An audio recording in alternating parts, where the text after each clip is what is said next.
First giving honor to the Creator of this universe and all that inhabits it, and to my mother, Shirley Hardy, the elder in my life. I greet you all in love and kindness today. This is my third year here. Thank you so very much for inviting me back. It's such a great opportunity to be able to share with the community, and I have learned a lot in the last 3 years. I have grown. I've forged partnerships with some of the people on the panel in the last 3 years, and I thought today that I would share with you a little bit about my practice when you come to me, what to expect, some concerns I have about disease care, and about emancipating ourselves from medical mental slavery.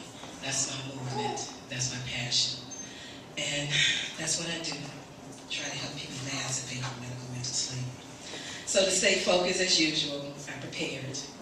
It's about 18 minutes, won't take up too much of your time. So to stay focused, let me remove these so I can see this. I can't see y'all too clear. I get to see this right here. So I'm going to talk about the struggle for personal health care freedom. Who is in control? Is disease the new normal, the new health normal? What you say? We all thinking about disease. First, let me say that struggle is a very, very, very strong word.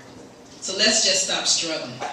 Nothing in nature struggles, and you are nature in its most divine. Some in the medical field will continue to invent a disease, convince you that you have or could get this disease or some form of virus, sell you a drug or some invasive treatment option, and control you to not believe in your own divine mind and power. There are 3 powerful words that begin with the letter C in life: choices, chances, and changes. You must make a choice to take a chance on your life, or it will never change. Diagnose the real reason you're sick. You might think it's your genes, your hormones, or your biochemistry causing your illness. And you might be right. But often the root cause of illness stems from unresolved emotional issues. Whoa. These emotional issues have feelings and are connected through a pathway right to a specific area in your body.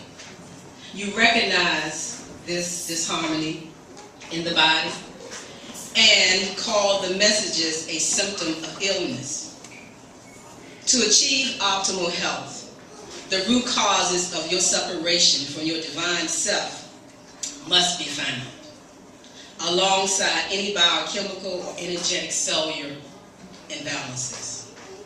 When it comes to health, many people manage the fear, uncertainty, and vulnerability of the body's blockages by going from doctor to doctor, begging for more tests. Surely more tests are better, right? Wouldn't you say that? If yes, tests are more important, but they're not more important. If we test for everything, we won't miss anything, right? Well, I say wrong. It's a known fact that patients are getting too many tests these days. And it's not just patients who are guilty of requesting too many tests. Doctors are just as responsible for this epidemic of over-testing. What many do not realize is that every time a test is performed, you run the risk of either falsely diagnosing, misdiagnosing, or overdiagnosing a fake disease. The description and the location of the cellular malfunctions are true. It's just their name of the concern, and treatment is not to your best interest or alignment with your body's energetic information processes. A study published in the Journal of the National Cancer Institute estimated that 25% of breast cancers detected on mammograms, 50% of lung cancers diagnosed by chest x-rays, and 60% of prostate cancers diagnosed by prostate-specific antigen, PSA, are overdiagnosed. The authors of the study define overdiagnosed as the diagnosis of a cancer that will otherwise not go on to cause any symptoms or death. Overdiagnosis is not the same as misdiagnosis, which applies if the pathologist made a mistake. Overdiagnosis of cancer suggests that the cancer exists, but that it could be argue that it is clinically irrelevant, that if left alone, untreated, untouched, it would either regress spontaneously or the patient would die of something else before the cancer caused death. And we all know this to be true, and we know this to be happening now. The authors describe how these overdiagnoses can harm patients and reduce quality of life, leading to medical uncertainty and medical unnecessary procedures such as radical surgery, having people remove their breasts for fear of getting breast cancer. Treatments known to predispose to future cancer such as chemotherapy and radiation. And their main one, drug therapy, to keep the body performing in a malfunctioning state, having your body struggle for health. I share with you the data supporting how more tests and seeing more doctors do not necessarily equate to better health. You see, family, community, loved ones, my passion, it's time to relearn, rethink, and rewrite your own personal health care prescription plan. It's time to honor the natural laws of health, to step up out of the dark ages of disease care, and join us on this freedom train to health care. Let your focus be on health care, not disease care. Getting your cholesterol checked? Why? If the test is abnormal, what will your doctor recommend? How will that treatment affect your long-term health? Are there any risks to that treatment? Is that treatment plan the one that you wrote for yourself or someone wrote it for you?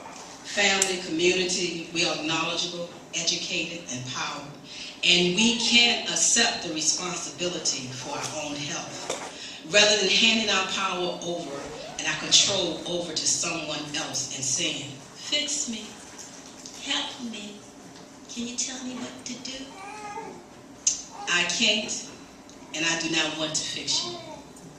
I'm not your fixer, and you are not broken. You know, Whitney Houston sang a song, she said, I was not meant to break. She was trying to tell us something. You see, it's all about collaboration. As doctor and student, you and I are entering into a partnership. I will not give you orders because we will be collaborating. And your voice is as important as mine, if not more so, because we will be partners. I feel it's important to clarify and agree upon what our relationship would entail, what you can expect of me and what I can expect of you. I am here to support you, guide you, offer you tools, and support your process. To reveal to you what you have trained your body to do and what your body is telling you now that you must do in order to correct the balances and the inharmonious states of it. But I can't fix you, for I know you are not broken. You are not a machine. You know, a machine was designed after you, not the other way around. You can heal yourself. I know you already have within you the power to heal yourself. When we meet, I will hold up the mirror so you can see that you already have within you all that you need to have, all that you want. This mirror will help you see what you need in order to optimize your wellness and happiness, so you can live the most joyous, vibrant, fulfilling, sexy, healthy life possible. I will support you in every way by reminding you, giving you choices, answer your questions, and make recommendations. You are here to be the force behind your own healing. The body is made to self-diagnose and self-repair, and my job is to help you activate those self-healing superpowers, but you must do the heavy lifting yourself. You see, we are equal. Although you come to me to be your doctor, I am your health educator, and as such, I will honor you as a cherished equal. In order for our partnership to be successful, we must respect each other. I will speak to you from the truth of what you reveal to me and from what your body energetic and informational fields speak. I will respect your privacy, honor your modesty, and invite you to lead the way to your healthcare freedom. I accept that my time is now more valuable than yours. As doctor and student, we will respect each other's time. We must be present, fully and completely during our time together. This means we will both let go of distractions and focus only on our energy for your healing and your health. I trust your intuition. I will call upon my knowledge, experience, and resources to offer you recommendations for preventive care and support you with creating your very own healthcare prescription plan. But I will also invite you to listen to the intuition of your healing inner wisdom and your body and your soul. I will explain why I make the recommendations I do, but I will always respect your autonomy without judgment. If you choose not to follow my advice, we will negotiate another plan that resonates with your intuition, as long as it does not include disease care and prescription drug treatment. For I am a preventive medicine doctor, and it's my job for you to never ever take medication and to help you get off of it. I will not take it personally if you question me. I promise to respect you, guide you, and help you discover the healing powers within you. In exchange, I ask that you follow through on any plan that we agree upon, for I believe in you. I believe in the capacity to heal from any illness, trauma, or loss, even if other doctors have deemed you incurable. I believe the human body is more mysterious than we would ever truly understand. As such, I will never review you as hopeless or broken. I will hold sacred space for the whole, perfect, healed individual I know you to be, even in the midst of ill health. I will tell it to you straight so you understand, but I will never tell you hope is gone, because miracles happen, and you have the power to enable those miracles for yourself. You see, we must be honest with each other in order for this to work. We have to be open and tell the truth, even if it is painful or uncomfortable. I promise you confidentiality, and you must promise to tell me everything I need to know in order to provide the best information possible for your health care. We must trust that we are safe together so that we can explore things that may be tough to explore. We must open our hearts to the loving kindness and compassion that is necessary for part of any emotional healing relationship. Can you really heal yourself? The placebo effect and its evil twin, the nocebo effect, prove that what we believe about our health manifests physically. Believe you can, believe you can't. Either way, you're going to be right. But you don't need a sugar pill or saline injection in order to heal yourself.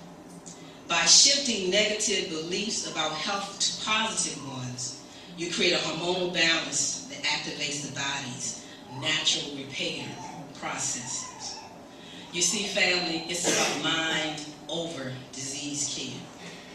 The healthcare world consists of practitioners married to too often competing philosophies. Many hang their hats on modern medicine, ever-evolving technological advancements, insisting that technology is the panacea for all illness. Others, who believe you can heal yourself, and the practitioner's job is to facilitate the self-healing process.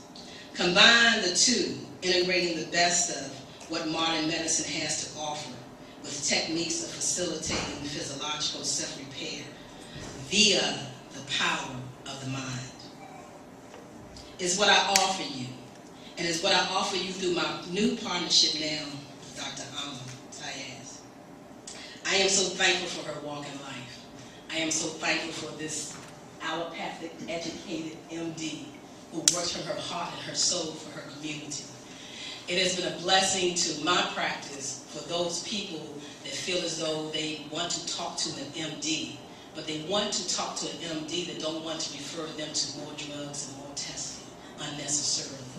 So it has been a great relief to my clients to now be able to go to this doctor, knowing that when they go to her, it's not going to be, let's go take a pill, or let's go have a surgery.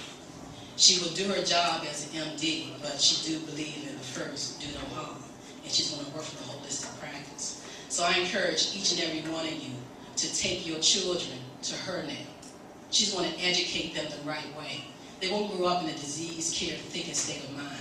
They're going to be educated to health care and not disease care. And that's what we need in our community now, to begin to educate for health care, not about disease care, what you may get, what you think you may have, because that's all a state of mind, a state of consciousness. You give that to yourself. You create that for yourself, and you put it in our children. And we need to turn this wheel. We need to change this game. And we need to start now with doctors. They're going to properly educate them about nutrition, what they're eating, how they're thinking, how it affects their behavior. A lot of our kids are going through what they're going through, their behavioral problems, is because of the addiction in the foods they have and how it's imbalancing the chemicals in their brain, and they don't even realize it. But we know this, and we need for them to go somewhere where they can truly hear this over and over again and get it about the diet. So I'm thankful and blessed to have the opportunity to now be working with Dr. To strengthen the mind and connect the heart, I ask you to join the movement. Bury disease thinking and disease care. Emancipate yourself from medical mental slavery. I invite you to tune into Health Talk Health-Wise. What's your illusion? What's your reality? Every Tuesday from 7:30 to 8:30 at www.innerlightradio.com. I invite you to purchase the print and become a partner and spread the word that we are on a Harriet Tubman's ride. We're taking a ride from Pharmacide and Nutricide. And yes, oh yes, the sad, and I do mean sad, standard American diet. So are you ready? Yes. Are you ready to get on board this friendship train? Yes. We ask you to take this ride with us. This is a print that was created by the visual artist Wanda Whitaker. When she found out about the movement that I started with emancipation, she called me on the phone. She's out in California. And she said, Doc, I want to create this print to go with it for our family, for our African-American community. This print has, I don't know, about 30 symbolisms in it. And she has defined the symbolisms that's in the print. We can understand what we're doing. So this print, I'm asking each individual to purchase one, to give one, to become a partner. And when you become a partner, you can print as many as you want for fundraisers or just to get out into the community. Because we first must emancipate from medical mental slavery. A wise person once said, if you're in the minority, you are probably doing something right. So when others consider you abnormal for not following the American standard diet, and you are the only one in your circle of friends with good health, good heart rate, good blood pressure, and you do not believe in disease care, that you are an active participant and partner with your healthcare provider, that you have emancipated from medical mental slavery, and you do not take any prescription over-the-counter medication, and that you trust in the programming language for the universe and allow consciousness to be your guide. Don't worry, be happy. Have no fear. You are normal. It is normal. I am normal. And being healthy is going to be the new normal. No disease care is not the new normal. And you are not struggling, and you do not have to struggle any longer.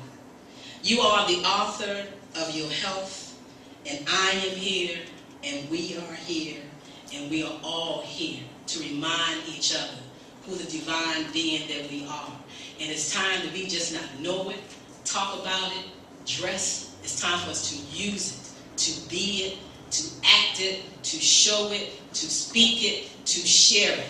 Let's start living the divine laws of health and being the divine being that we are. Ashe. Ashe.